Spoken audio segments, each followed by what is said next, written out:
Hello and welcome to Take This TV, the television book club podcast, where each week we talk about an episode or two of our favorite shows and we talk about them with our friends in the fandom. That's you. It's you. Oh my gosh. Hello. I'm Carmen Askernes and I'm joined as always by Kimberly Woods. Hello. Hello, hot potatoes. This season we're watching Shogun. What episode are we And talking about today? today we're on episode 4, and it's called The Eightfold Fence. Mm. Blackthorn and Mariko test their new alliance as they train Torunaga's gun regiment for war. Yabushige must navigate his past promises to Ishido when an old friend comes to the village. Mm. Dun dun dun. Dun dun dun. I definitely love Marco's description of the eightfold fence and like that whole like mindset. And for Blackthorn, it's more like a chain link fence or like a old rickety wooden fence or something like that. Yeah, it's really funny. This episode, we start with Torunaga arriving at Aduro, the fishing village, and he's greeted by all of Yabushige's men, which is a sight to see. Yeah, we have that moment where like Blackthorn is like, whose army is that? And Mariko tells her it's Yabushige's and they're all loyal to Torunaga. And he's like, well, I hope so. And it's like, uh-oh, what does that mean? Yeah, that's a lot of men. There's this great moment when all of the men are cheering Yabushige's name, and then Torunaga gives a speech, and they begin chanting his name, which I absolutely loved, because it's like, all right, yep, they're showing their dedication to him. And then we get this look from Yabushige, who's like, oh boy. Oh boy. He's got their loyalty. Man of the people. And at this point, Yabushige is worried that he's tied his fate to the losing side by being here with Torunaga, because he's learned that Torunaga has resigned his seat on the council, which he thinks is like, that's just death. So yeah, because Torunaga's son, Nagakato, Nagakato, thank you. He kind of gives up the game a little bit on the boat because he mentions that Torunaga resigned, and Yabushige is like, "What? I didn't know about that." And I love that. Like Torunaga is so great because I feel like we have those moments where we kind of see him telling his plan to his council, like his close, the people in his close circle. But then we have those other moments like this episode where he just shows up and then he leaves and he's like, I've been called away on business. Yeah. Goodbye, everyone. And everybody's like, wait, what? You just got here. Yeah, I love the lady but who's his son knew. What? Oh, the lady who in the village who's when they first get there, she's like, we should have gotten the good sake. And then when he's leaving, she's like, we should have got the cheap sake. Oh my gosh. Yeah, he's very quickly off again. Likely heading to Edo. And we learn that he also has Blackthorn's men with him. Because Blackthorn, who's very surprised by this too, is very quickly in this episode like being like, hey, like you said that I'd get my men back, I'd get my ship back, that was the deal. Which to me, like, okay, that was not the deal. Like, maybe eventually, but I don't know why he thought like immediately he'd get his men back, his ship back. I was kind of like, okay, chill out, buddy. Like, you got a house, you got a salary, you got a consort, you're alive. You're doing pretty good. Yeah. Come on now. I mean, it definitely, Blackthorn's a little too gullible, and we see that even though he's getting closer with Lord Torunaga, he's just starting to, he's slow on the uptake about the game that he's trapped in, or that he's a pawn in, and he thinks that he's just a prisoner in a gilded cage now, because Mariko tells him that he shouldn't refuse because it'd be a great insult to Lord Torunaga. And he's like, well, I do refuse. That wasn't the deal. Oh my gosh. This is like my favorite scene. Fuji does not want to do this either when she gets told that she's going to be his Blackthorn's consort.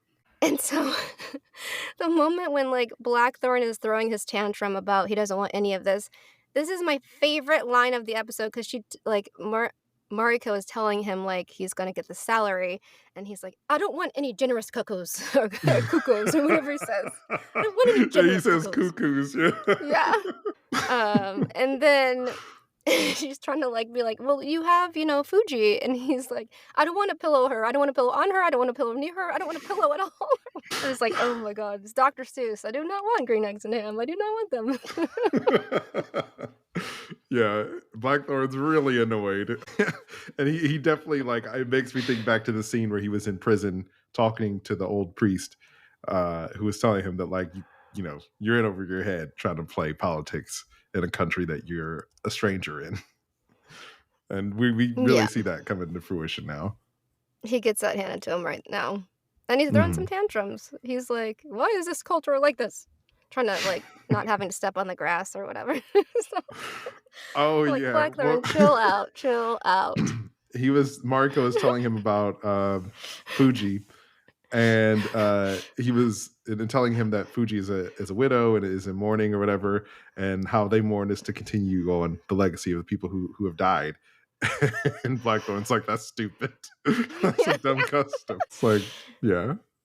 I also love when they first get there, um, and they're being greeted by everyone, and Omi is there, and we sort of see Blackthorn and Omi have this really tense interaction, and Blackthorn's cursing at him in English because Omi can't understand, but Mariko is running interference with the translation. Yeah.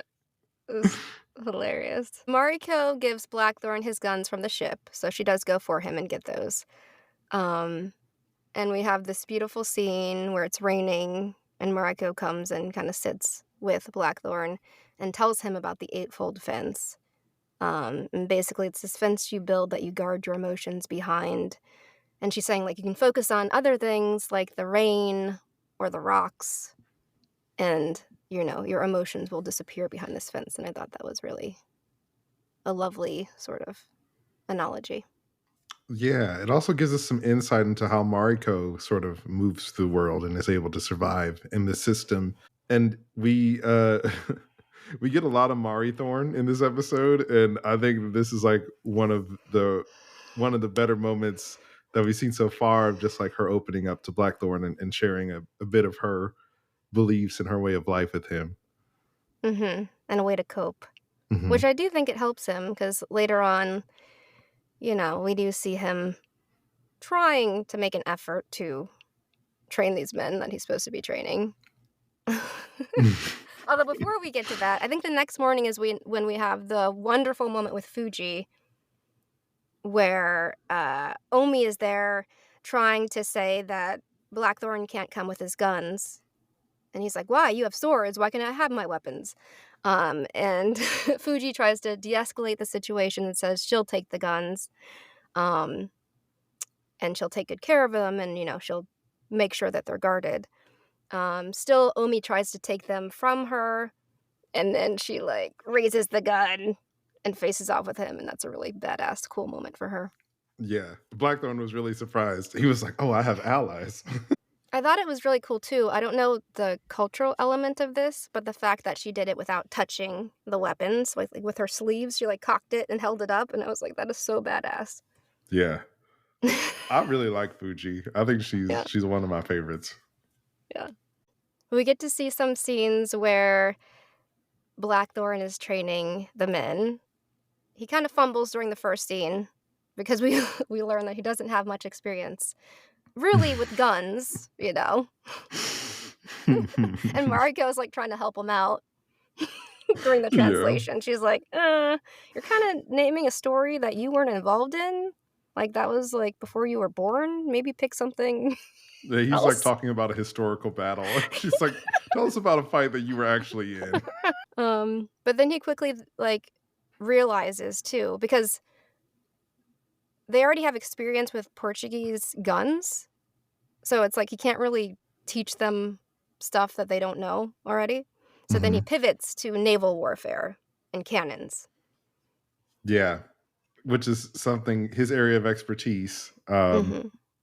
And at first, Yabushige doesn't believe him that the cannons would be better options than using the rifles.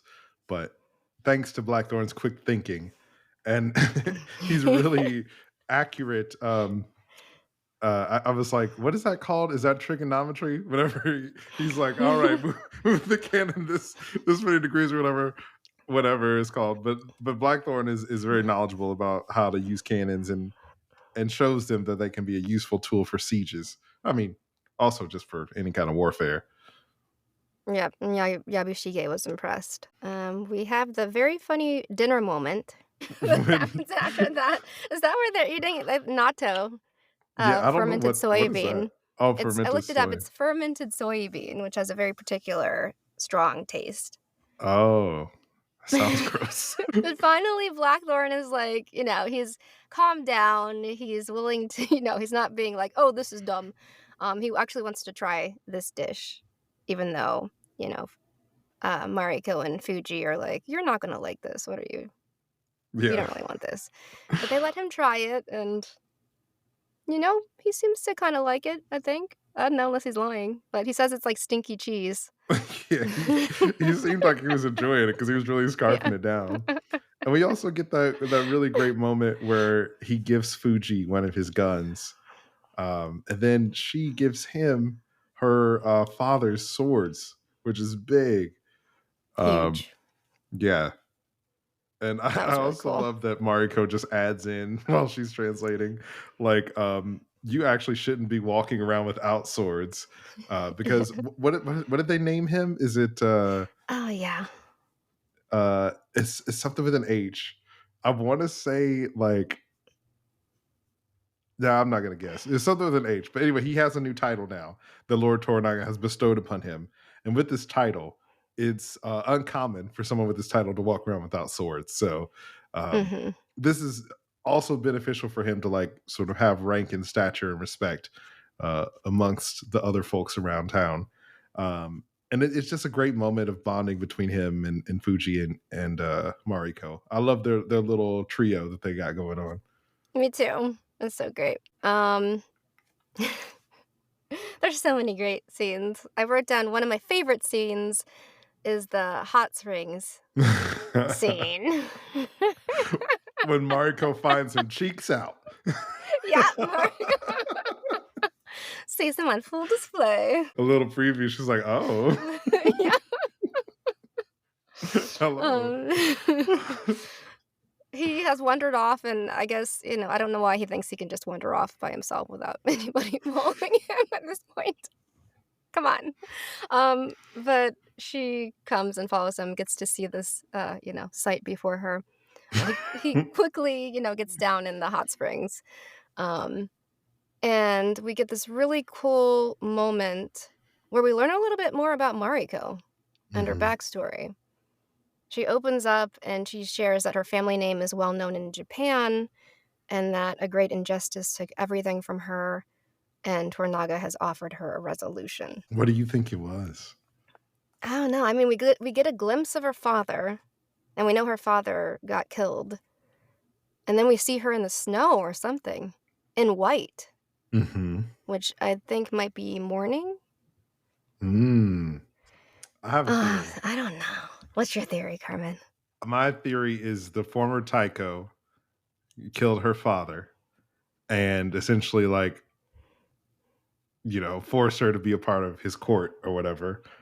And Mm, I feel like Ishido and maybe some of the other lords were probably in on it. And so she kind of has like this vendetta to try to get revenge on these people. Because I mean, we've interesting. learned that the Taiko was like there was a there was a like notion that he may have been poisoned, right? Or something like that. Or was it that he got Yeah, there was hurt? some attack that happened that Okay. seemed to, yeah, that seemed to be tied. We just learned something about this, right? It was like an episode or two ago when they learned about the black ship's Was it the actual intentions. Portuguese Yeah, the Portuguese that were outpost that we learned involved in about. some sort of attack? Yeah, on the Yeah. Tycho, I think. And so my theory is like, so we know that Mariko has been working with Martine to like learn to speak English and Portuguese or whatever, and that she's been working with the church. But like, I feel like she's not like really devout like a lot of the other religious characters are. And so I Mhm. feel like it's a means to an end for her And Mhm. I don't know. I just feel like she's because It's especially after true. she explained the Eightfold Fence, I was like, I feel like Mariko is like on a revenge quest. So She also mentions, right before that kind of backstory point that she doesn't serve that master, kinda mhm. talking about Christianity in particular, because in this episode, she finds Blackthorn's books, and she finds out that he's, been responsible for burning Christian sites on his way here. And I thought, like, if she truly was devout, that might be a point of contention. I was like, "Uh-oh." Be a deal But then it breaker. wasn't, clearly, in this episode. I Clearly, that mean, wasn't a deal breaker for her, so I it'd be do think pretty you're right that awkward if it maybe was. maybe she sees it as a means of playing the game, Mm. you know, or a means of access or something. I do think that there's, it's a part of a bigger plan So for I have a her. follow-up question for you then. Do you think Hmm. that she actually is like having feelings for Blackthorn, or do you think she sees him as like a tool that she could use to get the things that she wants? I don't know. Oh, I never even thought about it that way until we just I started talking don't about it. But I was know. like, I mean, she's the only one who could talk to him. Maybe. So yeah, I don't know. Well, I mean, that's true. Maybe both. Maybe I do both. think there's chemistry there for her. Oh yeah. So, yeah, Mari why Thorn is not strong in the both? force. Strong in the I think thirst, it's yeah. both. I think right now they're aligned. It's like the feelings and the possible use as a tool are aligned at the moment. Mm. There's also that moment during the episode, which is interesting, where she's like watching him when he's giving lessons to the men, and they have this like just with a That look, this sort little of cute exchange, and I was like, moment. "What is happening?" And she like looks down, like because he's caught her looking at him Yeah. I thought that even was really before the hot cute. springs, and I was like, "Hmm." It's just like if you have a crush on somebody and they catch you Yeah, just like looking at them, it's like, yeah, oh, no, let me look away real yeah. quick. And that didn't seem calculated to me. So yeah, I feel like she does have actual So feelings Mari still for Mari him. Thorn is genuine. I think so. Oh. I think so. We get. Oh, I love his response. At first, I was like, "Be quiet, just let her talk," because I thought maybe she might keep going on. He like jumps in, like, "What resolution?" When she Yeah. says that, Toranaga's offered her resolution. I was like, "Shh, you should have just let her keep talking." And then he's like dismisses that, and he's like, "Wait a second, I see so much woman in front of me, and Hey. you don't owe me an explanation." And she was like, that's hot. Yeah, yeah. And then they talk about, I think she asks him like, "What would we do in London? Like if I was back there with you in London?" And he's like, "We'd go see the king." Yeah, the queen, yeah. Or we'd go see the queen. Then we'd go to a play, and then we'd go for a walk along the river. Oh, And she's like, I "And you'd love be that, like, free." after he says, like, "We go for a play or whatever," and she's like, "Well, then Yeah. what?" And I Yeah. was like And then pillow? I know, I was like, "And then pillow?" Right? And then he says a walk. Right, I was like, "Is he trying to be a gentleman or is he dumb?" Both. It's both. Yeah. I think he was trying He's to be a gentleman. a We himbo, know what yeah. he was thinking. I think he was thinking it at that Oh, point. yeah. We all were. Yeah. Yeah. Yeah. Oh, dear. Then we get this curious sequence of events that happen where we see Mariko in her area of the house. We see Blackthorn fast asleep, Snoring. snoring like out cold. I was like, okay, he's relaxed now. And Fuji leaves him, and then somebody else comes in, and I was like, who is that? Who is it? It's Who really is dark. it? Who is it? I know. At first, I was like, "What's happening? Is it Kiku or Kiku? What's her name? Kiku? Oh, I think that's her name. The consort for, you know, for Yabushige. oh, Yabushige's consort. I thought that was Yeah, Omi's yeah. consort. Oh, is it Omi's consort? Well, because we I see know she's messing around with Omi, oh, okay, so but I thought they wasn't were she together, but like? I thought that she was actually. Well, maybe she's supposed to be both. yeah, I don't Wasn't know. during that first episode she was sent in there for him, but then she was making out with Omi in front of him or Oh, something? because she learned that Yabushige is a voyeur. Well, Yeah. it was just it was the attendant that she was pleasuring, and Yabushige wanted Oh, to yeah. watch. Yeah. Yeah. But she was sent to Yabushige then. That's right. And then I think that after he left, because Omi is like taking care of the village while Yabushige's gone or something, that they're I don't know. Yeah. Yeah, I it don't could have been know. her, but Anyway, at first that's what I was like, what's happening? Oh my gosh. And then we find out that it's Mariko. I was not expecting it so soon. I was like, oh my god, they're gonna let the ship keep going for a while, like they're gonna build the tension. I was caught off guard that we got this in this episode. So was Blackthorn. I love that he just kind of wakes up like, huh? Oh, okay. Just kind of goes along. I love it. She was not playing around. Nope, she goes for it. She And came in and took charge, and I was like, I am here for Mari this. Thorn is Mariko! official. Woo! It's Oh my happened. gosh, it finally happened. It was very spicy. It was good. It was good. It was so good. I love the next morning. Blackthorn's like, "Good morning." Subtle at all. He's in such a good mood. It's so cute. Yeah. And Mariko's like, I'm glad you had a good time with that concert that Fuji and I decided to send to you, just like trying to play it off. Yeah. Because he was like trying to bring it up, and she was like, "You mean the consort that we sent to you?" And then he gets the hint. Mm-hmm. Yeah. Meanwhile, after that, we kind of, at some point, Ishido's men arrive. Mm-hmm. Jozen, in particular. Yabushige is like, stay, we'll show you what these cannons can do, like, we're preparing them. And he's basically trying to play both sides again, like, trying to be like, maybe Ishido could use this. Let me show you what they can do. Yeah, because he gets Yabushige gets an invite to go to the palace, essentially to commit seppuku. And he's like, well, I don't want to die. So Yeah. he's out here trying to dodge the Reaper, yeah. Yeah. And then we get Omi and Nagakado kind of, scheming a little bit. Well, Omi is playing Omi's Nagakado. like, yeah, he's like, should we contact your daddy? should I reach out to your daddy to solve this? Yeah. And Nagakado's like, no, I will handle it. I'm the man of the house. I'm like, oh no. You're dumb, kid.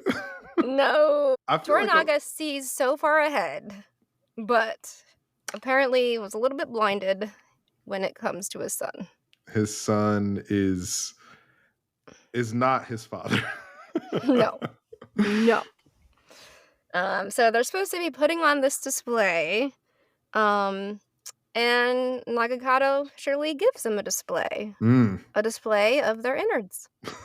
I was so shook when that happened. Like, I was like, what is he gonna challenge is he gonna challenge him to a duel or something? Like, what's gonna happen? And then Jozen and his men get blasted with the cannons, and I was like, oh my gosh, and people's guts are like the horse is exploding and stuff. And I was like, oh shoot. It's brutal. We were talking before about like how this show does a good job of focusing on the characters and not relying on like the violence and sex and gore and stuff. And so when there are moments like this, I feel like it hits more because it's just like, whoa, things just like went from 0 to 100 so fast. Yep. And it's definitely like, Torunaga has spent so much time kind of like making his chess moves. And we learn too that like, Torunaga is the type of guy who waits for his enemy to make a mistake. He never makes the first move.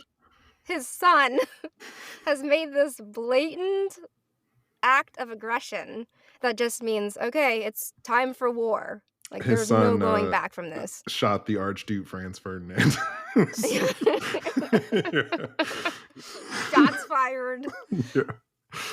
And like Yabushige's going for the Oscar because he's like, what are you doing? Oh my gosh, who orchestrated this attack? Yabushige, he keeps trying to play both sides. I don't know when he's gonna realize. I mean, I guess right now he has to realize, like, come on, dude, you're like stuck over here. Well, because Your destiny is Nagakado is tied. like, Stop "It was stop it." me. I did all of this." And there were witnesses, then Yabushige has an out with Ishido, so he could be like, "Hey, it wasn't me, man. I was trying to do the right thing." Yeah. Yeah. But it's Eh, not looking good for him. no, he's definitely gonna bite the dust at some point. He's in bad shape. And We'll see. And this was supposed to be like a 6-month training program mhm. over here. We don't know how And long it's been, but yeah. that's true. But whatever the Mariko timeline says is, it seems to have gotten accelerated and Mariko says this means with war. this book. So it's like, Mhm. "Oh, shoot. Oh, shoot." Yep. Well, Carmen, are you still loving the show? Dude, I love it. It's like after I finished this episode, I was like, I have to know what's gonna happen next. Where's Torunaga? So yeah, it's I great. can't wait to get Toranaga's reaction to all this. Yeah. Are you loving it? Oh my gosh. This is seriously one of my favorite shows on TV right now. I am loving every episode and all of the characters. Heck Yeah, yeah. So yeah. good. I can't wait to see what happens next.